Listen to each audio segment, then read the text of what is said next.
कहीं अनकहीं एक नया जाविया द सोल टॉक सीरीज के एक नए एपिसोड में आप सभी को मोनिका का प्यार भरा नमस्कार। कोविड 19 यानी कोरोना वायरस डिजीज से आज पूरा विश्व लड़ रहा है और हमारा देश भारत भी इससे अछूता नहीं है। अगर भारत के आंकड़ों पर नजर डालें तो 20 लाख से भी ज्यादा केसेस भारत में मौजूद हैं। भारत सरकार और जितनी अंतर्राष्ट्रीय ऑर्गेनाइजेशंस इस पर काम कर रही हैं, उन सभी ने निरंतर अपील की है कि कोविड पॉजिटिव लोगों के साथ में भेदभाव ना किया जाए, उनको स्टिग्मेटाइज और डिस्क्रिमिनेट ना किया जाए। लेकिन बावजूद इसके कोविड पॉजिटिव लोगों के साथ में भेदभाव किया जा रहा है और उनको समाज में तिरस्कृत और बहिष्कृत किया जा रहा है। हम आज जिस मेहमान से मुलाकात करने जा रहे हैं वो एक पब्लिक हेल्थ प्रोफेशनल हैं। He is also a homeopathic physician and he has very special interest in vaccination and mental health. अभी हाल ही में उन्होंने कोविड-19 को मात दी है, लेकिन उन्होंने स्टिग्मा और डिस्क्रिमिनेशन भी बहुत फेस किया है। तो आइए उनसे मुलाकात करते हैं और सुनते हैं उनकी कहानी, जो चैलेंजेस उन्होंने फेस किए थे उसके बारे में जानते हैं उन्हीं से। तो मैं स्वागत करना चाहूंगी डॉक्टर मयंक शेरसिया का। So Mayank, welcome to the show and कहीं अनकहीं thank you very much ma'am. The soul talk series के मंच पर आपका बहुत बहुत स्वागत है। Thank you so much, ma'am, for inviting me and having me on your show. So this is a very important issue जो हम आज बात करने के लिए यहाँ पे इकट्ठे हुए हैं। बिल्कुल। एंड मयंक, मैं ये की शुरुआत करना चाहूंगी ये पूछकर आपसे कि क्या मोटिवेशन था आपका मेरे शो पर आने के लिए। मैंने सुना, जो मैं बस उसके बारे में बता रही हूँ आपको कि you were not very keen कि मैं अपनी स्टोरी शेयर करूँ या मैं बात करूँ इसके बारे में, but what was the special thing that motivated you to accept my invitation be on the show? तो मैम इनिशियली तो ऐसा था ही कि अपनी स्टोरी बताना आजकल ऐसा लगता है कि आप ज़्यादा ही बयां कर रहे हो, आप अपने आप को शायद सिंपैथी सेक के लिए बोल रहे हो या what ever the reason may be, but I also felt कि आपके शो के माध्यम से एक रीच मिलेगी, काफ़ी लोगों को पता चलेगा कि क्यों ये इम्पोर्टेंट इशू के बारे में हम बात करें। और आपकी जैसे कि बाकी के एपिसोड्स हम देख रहे हैं, दे हैज़ बीन मतलब एक सामाजिक दृष्टिकोण से बहुत ही महत्वपूर्ण आपने मुद्दों पे बातें करी हैं। बाइपोलर डिसऑर्डर हो, चाहे न्यूट्रिशन डेफिशिएंसी हो, चाहे जेंडर की बात हो, तो ऐसी चीज़ें हैं जो कहीं ना कहीं, जो कहीं और अनकहीं दोनों ही हैं, और जिसके बारे में हम और बात करने पे इंटरेस्ट भी लेते हैं और जिनके बारे में और बात होनी भी चाहिए। तो और कोविड-19 एक ऐसा कंटेम्प्रेरी इशू है जहाँ पे हर जगह हम सिर्फ यही बात देखते हैं आजकल। तो एक इम्पॉर्टेंट इशू बन जाता है जहाँ पे मेरे को लगता है कि जो एक सबकी कहानी एक अलग होती है, तो अगर मैं अपनी कहानी शेयर करता हूँ तो शायद उस कहानी से किसी को कुछ सीख मिले, किसी को कुछ मोटिवेशन मिले कि कोविड से सिर्फ परास्त ही नहीं, उसे भी पराजित करा जा सकते हैं। तो वो एक मोटिवेशन था कि आपके मीडियम से we can reach to the masses. That's wonderful and thank you and I'm very happy कि आपने जो बाकी एपिसोड्स हैं वो भी आपने देखे हैं and you are quite updated as far as the show is concerned. So thank you very much for that. तो मैं पूछना चाहूंगी कि आपने कैसे डायग्नोज किए अपने सिम्टम्स, मतलब अपने जो कोविड-19 के सिम्टम्स थे वो आपने खुद ने कैसे डायग्नोज किए और किस तरीके से आपने अपनी फैमिली के सिम्टम्स को डायग्नोज किया और उसके बाद आपने क्या किया?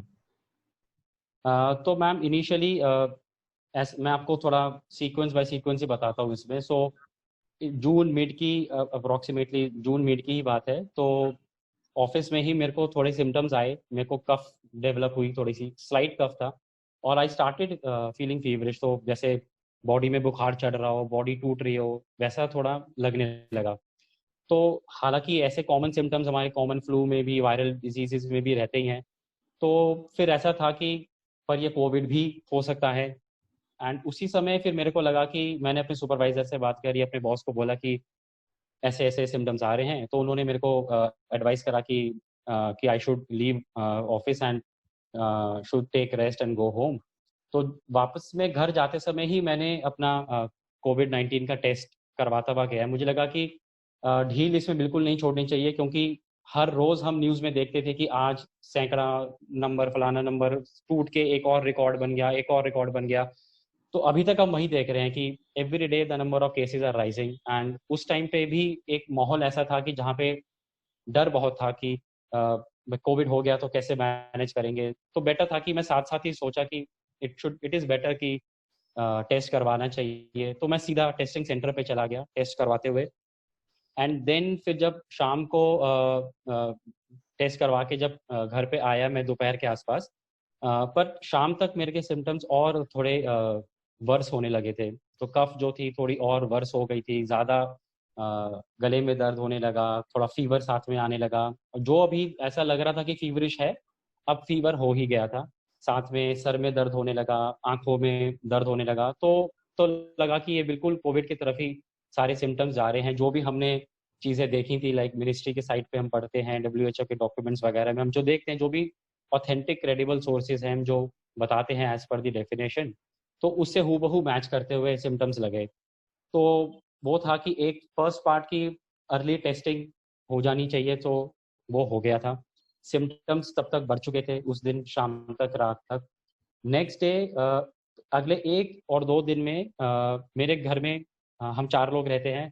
मैं, मेरी wife and my mom and dad. तो हम चारों ही अगले 2 दिन में सबको सिम्पटम्स आने लगे। And it was more like कि सिम्पटम भी ऐसे थे कि किसी को कुछ अलग सिम्पटम्स थे, किसी को कुछ अलग सिम्पटम थे।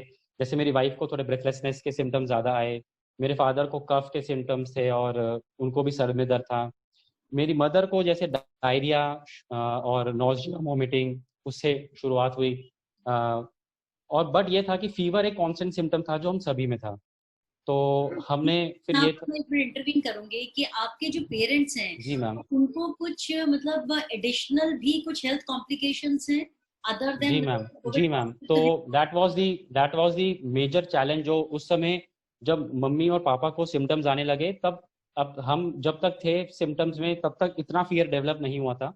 बट जब मम्मी और पापा को सिम्पटम्स आने लगे, तब एट दैट मोमेंट तब था कि येस इट इज़ वेरी मतलब एक तरीके से फ्राइटेंड कर देने वाली सिचुएशन थी। क्योंकि दोनों ही पेरेंट्स मेरे higher age risk age group में हैं, दोनों ही डायबिटिक हैं।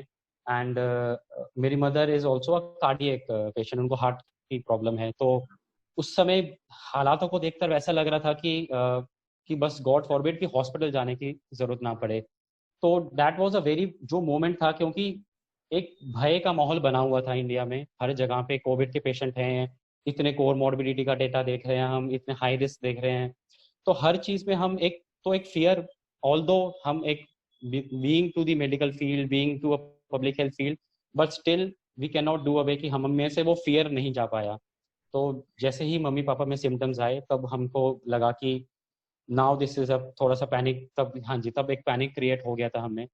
बट फिर हमने था कि मम्मी-पापा का भी हमको टेस्ट करवाना है। ऑब्वियसली उनके जो सिम्पटम्स थे, वो बिल्कुल मैच कर रहे थे कोविड के।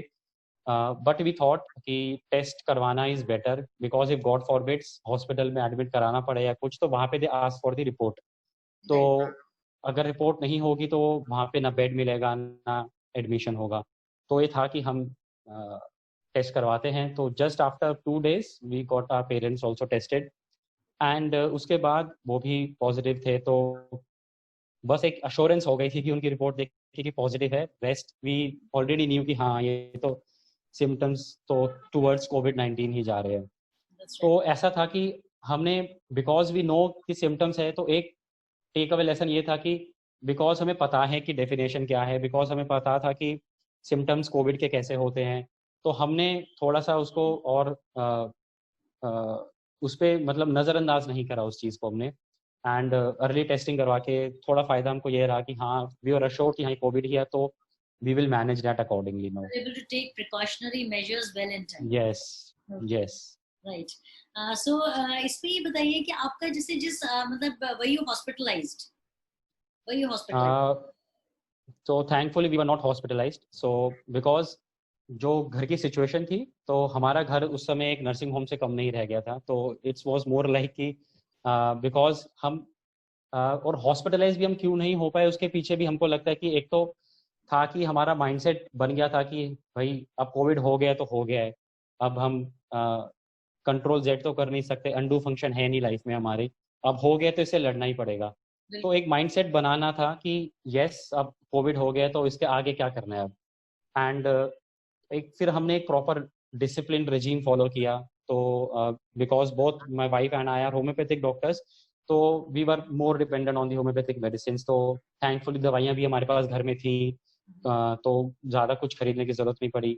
तो होम्योपैथिक दवाइयाँ ली हमने, जो आयुष मंत्रालय ने काढ़ा प्रिस्क्राइब करा था वो हम रेगुलरली लेने लगे। साथ में हम रेगुलर मॉनिटरिंग करते थे, like pulse oximeter Delhi government provide करती है आपको if you are Covid positive. तो पल्स ऑक्सीमीटर से हम रेगुलरली पल्स और ऑक्सीजन सैचुरेशन लेवल दिन में 3 या 4 दफ़ा मॉनिटर करते थे। ब्लड प्रेशर दोनों मम्मी पापा का हम रेगुलरली मॉनिटर कर रहे थे। ऑल्सो जैसे कि वो दोनों डायबिटिक भी हैं, तो हमने सोचा कि ब्लड शुगर लेवल भी ऑलमोस्ट दिन में 2 बार तो हम मेजर करते ही थे। ये तो मॉनिटरिंग एस्पेक्ट रहा हमारा।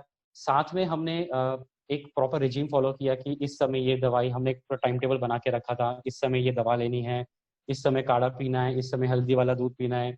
सो दैट वे एक प्रॉपर एक रिजीम बना के रखा to keep ourselves motivated also. तो हम सुबह उठ के जैसे कुछ अपनी वाइटल कैपेसिटी लंग्स की बढ़ाने के लिए अनुलोम विलोम ऐसी कुछ डीप ब्रीदिंग एक्सरसाइजेस करते थे। तो थोड़ी सी ताज़ी हवा मिलती है तो ऑब्वियसली आपका माइंड भी फ्रेश होता ही है।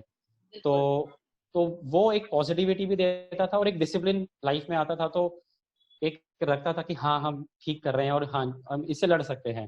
तो एक बट एक सपोर्ट रहता ही है फिर कि, और बाकी ये एक एडवाइजेबल भी रहता है कि and then music has always been a positivity for me for my wife. तो हम वैसे थोड़ा सा एंगेज करके रखते थे कि थोड़ा सा जैसे कि हाइप्ड न्यूज़ से थोड़ा दूर रहें, थोड़ा फेक न्यूज़ से दूर रहें। तो और अपने आप को जैसे हम थोड़ा समेट के ही सही, बट एक पॉजिटिव एनवायरनमेंट खुद के लिए हम बना सके और उसी में खुद को नर्चर कर सकें। तो इसमें मैं ये बताइए कि आपके नेबर्स का एटीट्यूड कैसा था जब उन्होंने डिस्कवर किया, क्योंकि आपने बताया कि आपके पेरेंट्स, आपकी वाइफ, सभी लोग पॉजिटिव हो गए थे, जी मैम। तो उनका रिएक्शन कैसा था? What is it that they did? Okay, तो इनिशियली तो पहले तो जैसे यूजुअली आजकल तो नेबरहुड में वैसे ही, बिकॉज कोविड के टाइम पे यूजुअली तो अब नेबरहुड में बातचीत लोगों की कम हो ही गई है। बट कुछ चीज़ें एस्टॉनिशिंगली हुई हमारे साथ, जो कि सीरियसली ऐसा था कि आश्चर्यजनक बातें थी हमारे लिए। तो 2-3 आपको एग्जांपल्स देता हूँ मैं उसमें। तो ऐसा होता है कि जब आप कोविड पॉजिटिव होते हैं तो जो भी दिल्ली गवर्नमेंट की डिस्पेंसरी आपके एरिया से नियरेस्ट लोकेटेड होती है, तो वो उनकी ड्यूटी रहती है कि आपके घर पे आके वो एक पोस्टर लगाते हैं कि कोविड पॉजिटिव पेशेंट्स आ रहे हैं। सो उसके बाद भी ऐसा था कि अब लोगों में ऐसा हो गया कि यहाँ तो कोविड पॉजिटिव है, तो वो और ज़्यादा दूर भागने लगे। तो जो एस्टॉनिशिंग फैक्टर था हमारे लिए वो ऐसा था कि किसी ने एक बार भी नहीं पूछा कि आप लोगों को कुछ चीज़ों की ज़रूरत होगी, like there are daily groceries are there, दूध लाना होता है और कुछ भी चाहिए चाहिए होती हैं। तो हम कैसे मैनेज कर रहे हैं, तो मैनेज कर पा रहे हैं, नहीं कर पा रहे हैं। तो वो तो एक एलिमेंट था कि वो किसी ने मतलब पलट के पूछा भी नहीं कि आपको किसी चीज़ की ज़रूरत है या मतलब। तो एक एस्पेक्ट वैसा था। तो दूसरा एक पहलू ऐसा हुआ कि हमने कुछ ग्रोसरीज ऑनलाइन ऑर्डर करी थी, लाइक पल्सेस वगैरह ऐसा कुछ और डेली सामान जो करते हैं। तो ऑनलाइन शॉपिंग से हमने मंगाया उसको, एंड जब वो घर पे डिलीवर करने आए तो उन्होंने देखा कि घर पे वो पर्चा लगा हुआ है वैसा। तो वो जो डिलीवर करने आए थे वो थोड़ा फ्यूरियस हो गए कि, एंड वो ऐसे सामान यूं बस दरवाज़ा खोल के फटक के ऐसे चले गए, जिसमें कुछ सामान हमारा टूट भी गया, नुकसान हुआ अलग, और थोड़ा सा जिल्लत सही वो अलग। तो इट वाज लाइक कि we were taking precautionary measures कि कई बार हमको लगता है कि क्या ये एक न्यू नॉर्मल बनता जा रहा है कि ऐसा डिस्क्रिमिनेशन फेस करना कि आप कोविड हैं तो दूर, ठीक है हम दूर थे, हम भी प्रिकॉशंस मेंटेन कर रहे थे, वो भी मास्क लगा के थे, हम भी मास्क लगा के थे, 2 मीटर से ज़्यादा की दूरी हमने मेंटेन कर रखी थी, एवरीथिंग वाज देयर। तो हमने कहा था आप सामान रख दीजिए, फिर यू कैन लीव, हम वहीं से उठा लेंगे। बट वो थोड़ा सा ऐसे हो गए कि मुझे बुलाए क्यों ऐसे जगह पे। एक तो थोड़ा एरिया भी आई थिंक कंटेनमेंट जोन बन गया था उस टाइम पे, तो that might be the reason. But फिर भी हमको लगता है कि शायद आप एक कोविड पॉजिटिव से थोड़ा सा ह्यूमन बिहेवियर करें तो उनको भी एक पॉजिटिविटी रहेगी की।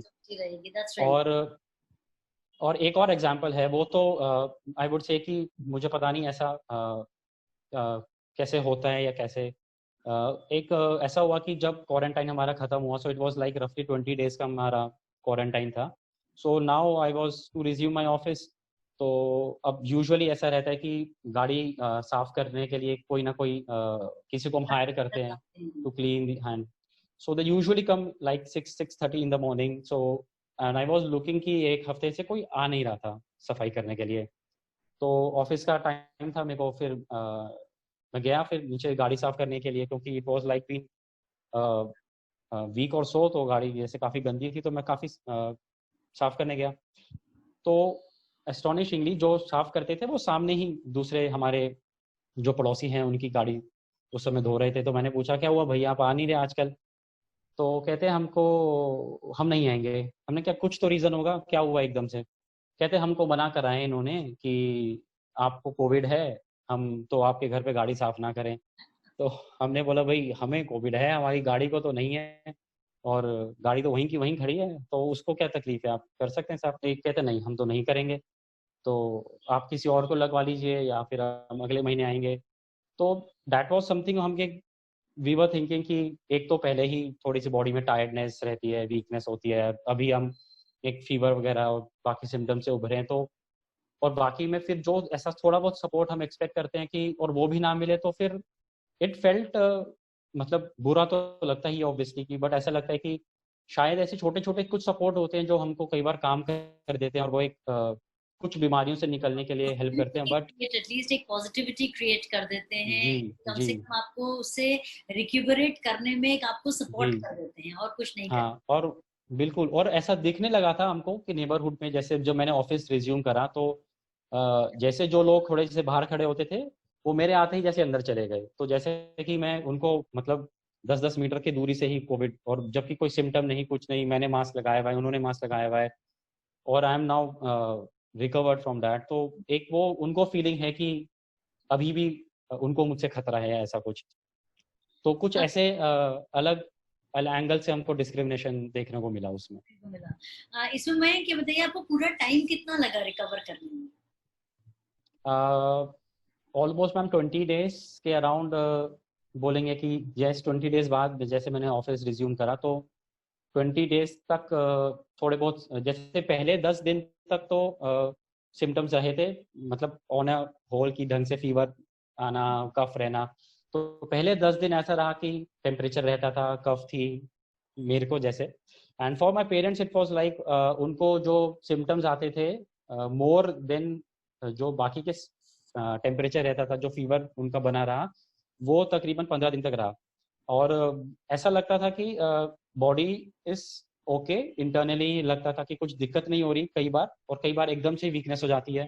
कई बार टेम्परेचर बिल्कुल फील नहीं होता, but you measure in the thermometer तो इट इज़ लाइक 99-100 ऐसा टेम्परेचर रेंज कर रहा है। तो कई बार लगता है कि क्योंकि अनप्रिडिक्टेबल चीज़ें हो रही थी कि कई बार सिम्टम हैं, कई बार सिम्टम नहीं हैं। तो और एक कोर्स भी पता नहीं चल रहा था कि क्योंकि अब क्योंकि इतना कुछ था, ओवरवेलमिंग डेटा है हमारे पास, तो कहीं पे कुछ डेटा दिखाता है, कहीं पे कुछ दिखाता है। तो एक कंफ्यूजन क्रिएट हो गई थी कि क्या हम एक राइट कोर्स पे चल रहे हैं, क्या सिम्टम ऐसे कई बार आना कई बार ना आना ठीक है या नहीं है। तो वो ऑन एंड ऑफ रहते गए, but on an average it took around 20 days for all of us to be recovered.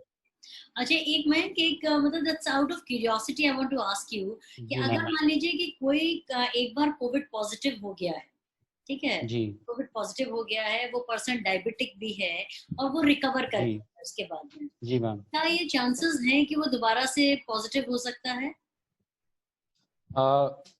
So because अब exactly this is a thing जो एक इस पे चीज़ें प्रूवन नहीं है अभी। सो बिकॉज इसका कोई हमारे पास साइंटिफिक एविडेंस नहीं है, तो आई थिंक लैप्स होने इस के पे कमेंट चांसेस? करना भी, I think I should not हाँ, इवन कमेंट ऑन इट कि हो सकता है या नहीं हो सकता। Right. But yes there has been cases जो कि एक बार इन्फेक्ट होने के बाद उनको दोबारा कोविड हुआ है. So there has been like few cases which we have heard in news and read some papers. तो but obviously कि ऐसा तो आप ये बताइए मुझे ऐसा लगता था. जैसे आप लोग जब चारों लोग कोविड पॉजिटिव हो गए थे, तो उसमें आप खाना वगैरह कैसे मैनेज करते थे?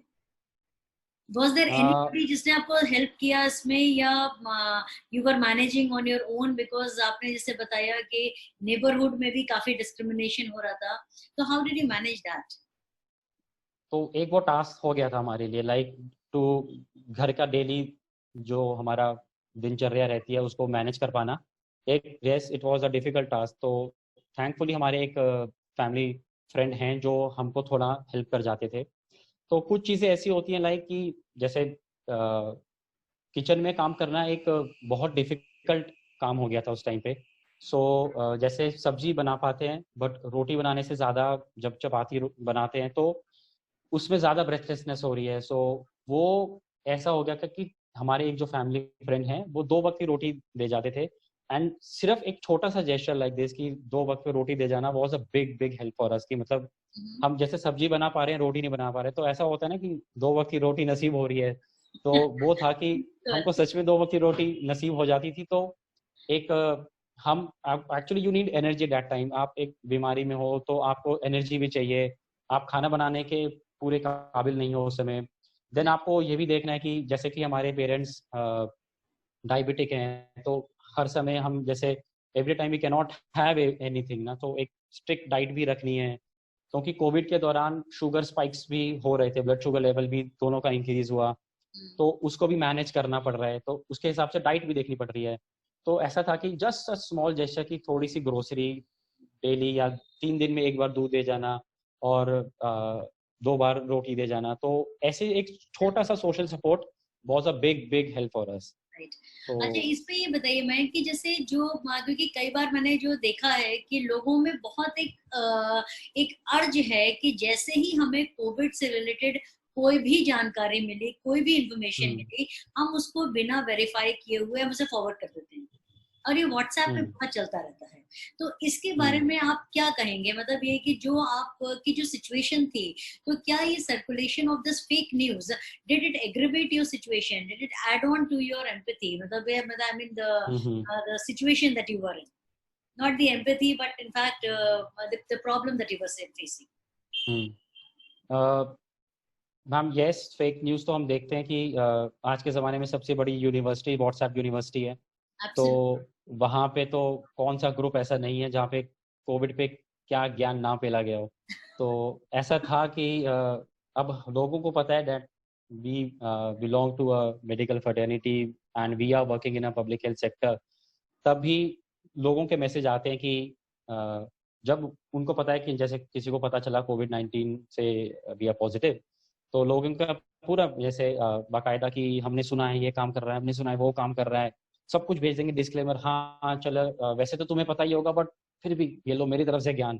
तो वो एक वैसी चीज रहती थी कि यस, तो that did not affect us because ऐसा था कि हम because we are belonging to that medical field, to that public health field, जहाँ पे वी कैन डिमार्केट ये क्या फेक न्यूज है और क्या एक legit scientific evidence based news है. तो बट आई यस, हमने ऐसे केसेस भी देखे हैं जहाँ पे फेक न्यूज के कारण लोग कुछ भी कर रहे हैं. एंड इट इज ऑलवेज ऐसा था कि ये दवाई ले लीजिए, अब वो दवाई ले लीजिए, ये फलाना चीज का आप सेवन करेंगे तो कोविड चला जाएगा, ये वाले योगा कर लें, वैसा कुछ कर लें. तो ऐसा बहुत कुछ चल रहा था. तो ऑब्वियसली हमारे पास भी वो मैसेजेस आए. बट जब भी ऐसे मेरे पास मैसेजेस आते थे तो I use to always revert back to them stating कि this is a fake news and kindly do not circulate it. And अगर आपको कुछ सर्कुलेट करना है तो use it from ministry of health and family welfare की website से, कि जहाँ पे आपको जो भी न्यूज है वो ऑथेंटिक है, वहीं से आप लीजिए और वही आप आगे भेजिए. क्योंकि हम देख रहे थे कि लाइक कुछ भी है ना, फेक डॉक्यूमेंट्स बन रहे थे. मिनिस्ट्री ऑफ हेल्थ ऊपर लिख दिया किसी ने ऊपर ICMR लिख दिया, फिर कुछ भी बना दिया like 50 things to do during Covid, या आप ये करें, वैसी दवाइयाँ लीजिए, अभी नहीं, अभी HCQS खाना है आपको, अभी ये होम्योपैथी की दवाई निकली, अभी ये खाना है. तो इट इज बहुत कुछ चल रहा था उस टाइम पे. एंड थैंकफुली यार मीडिया तो कमाल है ही, तो उन्होंने भी कुछ कसर छोड़ी नहीं थी. कि ये भी ले लीजिए, वो भी ले लीजिए, सब कुछ चल ही रहा था। बिल्कुल। तो yes, we were able to make out that difference, but I think वो एक बड़ा प्रॉब्लम है जो misinformation and fake news जो काफी लोग फेस करते हैं कि इस टाइम पे सर्कुलेट कर देते हैं। यस मयंक, आप एक मैसेज क्या देना चाहेंगे हमारे ऑडियंस को?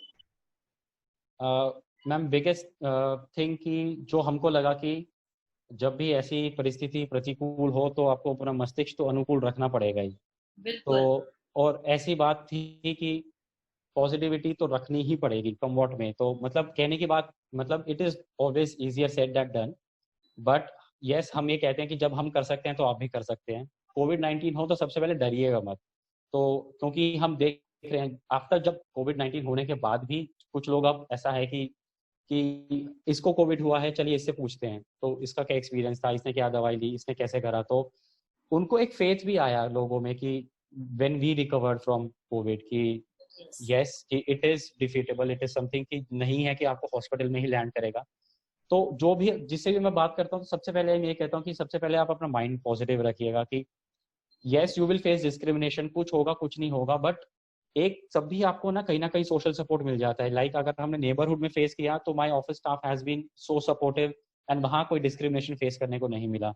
तो दूसरी चीज ये है कि अब इतना प्लिथोरा ऑफ इंफॉर्मेशन हो गया है कि, और kindly do not circulate fake news without from an authentic credible source. अगर आप देखिए कि वो क्रेडिबल है, WHO का है, मिनिस्ट्री ऑफ हेल्थ का है, कोई भी ऐसी मतलब साइंटिफिक एविडेंस बैक्ड चीज है नहीं है, कुछ भी ऐसे सर्कुलेट करने से पहले, क्योंकि there are people who are blindly following anything and everything. And third thing is कि कुछ भी दवा आप खुद से मत करिए। अगर आपको कोविड होता भी है तो खुद से कुछ मत करिएगा, कि कंसल्ट अ डॉक्टर। कुछ जिसमें भी आपका फेथ हो, please consult that doctor, and otherwise do not start any medication on your own, वो बिल्कुल मत करिए। और एक मैम, एक एडवाइस, सिर्फ कोविड, ऐसा नहीं कि सिर्फ एडवाइस हम कोविड-19 पेशेंट्स को या फिर उनको देना चाहते हैं जिनको कोविड-19 हुआ, बट टू अदर पीपल कि if they know they have somebody who has contracted कोविड-19, तो अपने छोटे से छोटे जेस्चर से ही सही, please do help them. There are, जैसे हमने बताया कि एक छोटा सा सोशल सपोर्ट था, but that was a big help for us to recover. तो अगर आपको लगे आपके नेबरहुड में है, specially if it is elder people, तो क्योंकि वहाँ पे डेली हाउस होल्ड मैनेज करना इज डिफिकल्ट, तो जैसे आप मैनेज करवा पाए किसी को कुछ भी, आप अगर आप उनको रोज की एक दूध की थैली भी लाके पकड़ा देंगे तो भी एक it's a big help to them. तो कैसे भी जेस्चर से just help them that way. Right. So Mayank, मैंने जब आपकी केस हिस्ट्री पढ़ी थी तो मैंने उसमें ये भी जाना था कि that you are a music enthusiast. तो हमारा शो जो है वो नॉन म्यूजिकल कैसे रह सकता है? So we would just want कि आप कुछ थोड़ा सा हमारे एपिसोड को एंड करने से पहले गुनगुना दीजिए हमारे ऑडियंस के लिए। और हमारे जो भी जितने लोग हमसे अभी जुड़े हुए हैं और जो लोग हमको बाद में सुनेंगे। ठीक है मैम। तो मैम, म्यूजिक में मेरा ज्यादा इंटरेस्ट परकशन में ही रहता है। तो एक लगान का मैम सॉन्ग है जो थोड़ा मोटिवेट करता ही है, और music was a big part कि उस टाइम पे जैसे हम गाने सुनते थे वैसे करते थे, तो वो दैट हैज बीन हेल्पफुल। तो let me play that for the show. So yeah I hope the sound comes out good.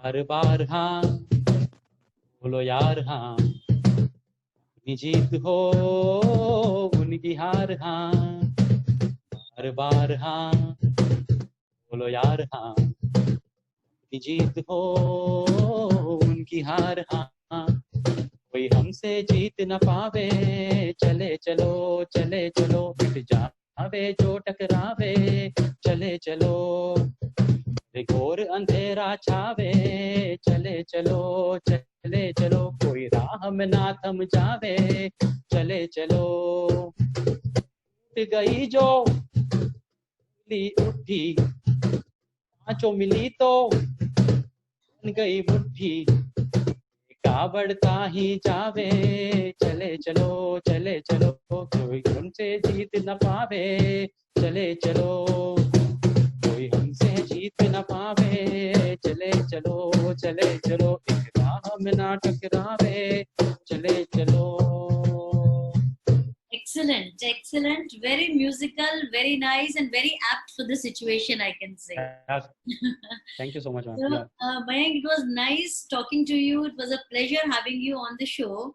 और आपकी पूरी कहानी सुनने के बाद और इस कार्यक्रम को समाप्त करने के से पहले मैं एक शेर डेडिकेट करना चाहूंगी। वो बहुत ही खूबसूरत शेर है और मुझे बहुत पसंद है वो शेर कि निगाहों में मंजिल थी, निगाहों में मंजिल थी, गिरे और गिरकर संभलते रहे। निगाहों में मंजिल थी, गिरे और गिरकर संभलते रहे। हवाओं ने बहुत कोशिश की, हवाओं ने बहुत कोशिश की, मगर चिराग आंधियों में भी जलते रहे। क्या बात है, बहुत खूब। हाँ जी।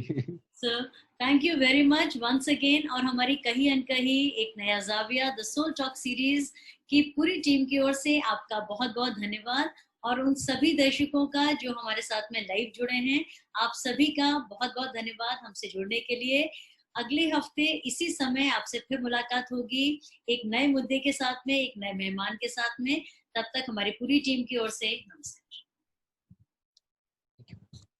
Thank you so much. Thank you ma'am. Thank you.